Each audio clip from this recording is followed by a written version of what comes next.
Hold on to your seats. Imagine a dramatic twist where a one-time White House insider flips her allegiance, and the prize at stake is sporting a flashy red hat on national TV in exchange for freeing hostages in a far-off conflict. This isn't just any political drama. It's the story of Donald Trump clashing with The View co-host Alyssa Farah Griffin over her bold promise, and it's sparking debates that cut to the heart of loyalty, media integrity, and public pledges. Stick around, because the details are juicier than you might think. Donald Trump recently chimed in on a viral headline that's been buzzing in conservative circles ever since Hamas released the last of the Israeli hostages. It all started with Alyssa Farah Griffin's vow. Now, in a no-holds-barred exchange at the White House, Trump fielded questions from Real America's Voice reporter Brian Glenn, a staunch supporter, about whether Griffin had followed through. "Did she don the hat yet?" Trump inquired with a smirk. "Not quite. She hasn't picked one up," Glenn shot back. Trump double-checked the name, and Glenn clarified. "Alyssa Farah. She worked in the White House before," Trump recalled. "She penned one of the most glowing letters you've ever laid eyes on. It hailed me as a fantastic president," or something like that. Some of those notes have been shared publicly. I mean, this is Alyssa, who I didn't see as a standout talent, and her role here wasn't huge either. He pressed on. After that, she snagged a job at The View. They tossed some cash her way, and poof, her opinions flipped faster than a politician in an election season. Trump wrapped it up by labeling the show a sham. "It just proves The View is phony, because this same woman showered me with praise and accolades. She declared I was the best leader in her short lifetime.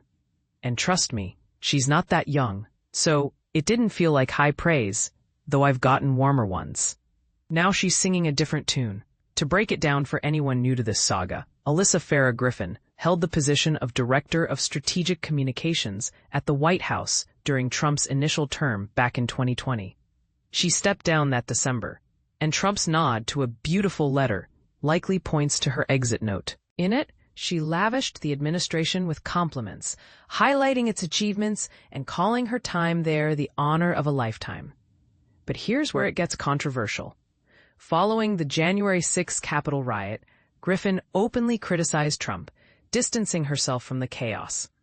She transitioned to becoming a mainstay co-host on The View in 2022, where her views have evolved in the spotlight. Flashback to December. On the air, Griffin made that pledge crystal clear. If Trump secured the hostages' release, she'd commit to wearing a MAGA hat for a full day on the program and express gratitude. And this is the part most people miss. On Monday's episode, she followed up by acknowledging that, regardless of personal feelings toward Trump, he, along with figures like Steve Witkoff and Jared Kushner, warranted recognition for brokering the deal. It's a nuanced shift that begs the question: is this genuine appreciation or just savvy TV theatrics? ABC, the network behind The View, has stayed mum on the matter so far.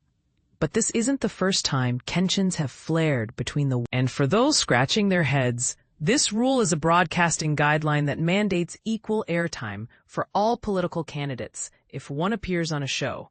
But news programs and chat shows have long been carved out as exceptions to keep things fair and flowing in real-time discussions. This whole affair raises eyebrows and invites heated opinions. Is Griffin's journey a tale of hypocrisy, where early praise gives way to criticism and now partial credit? Or is it a sign of personal growth in the cutthroat world of media and politics?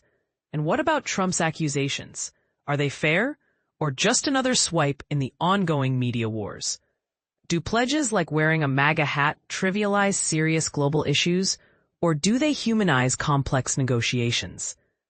Share your take in the comments. Do you side with Trump, empathize with Griffin's evolution, or see this as harmless entertainment?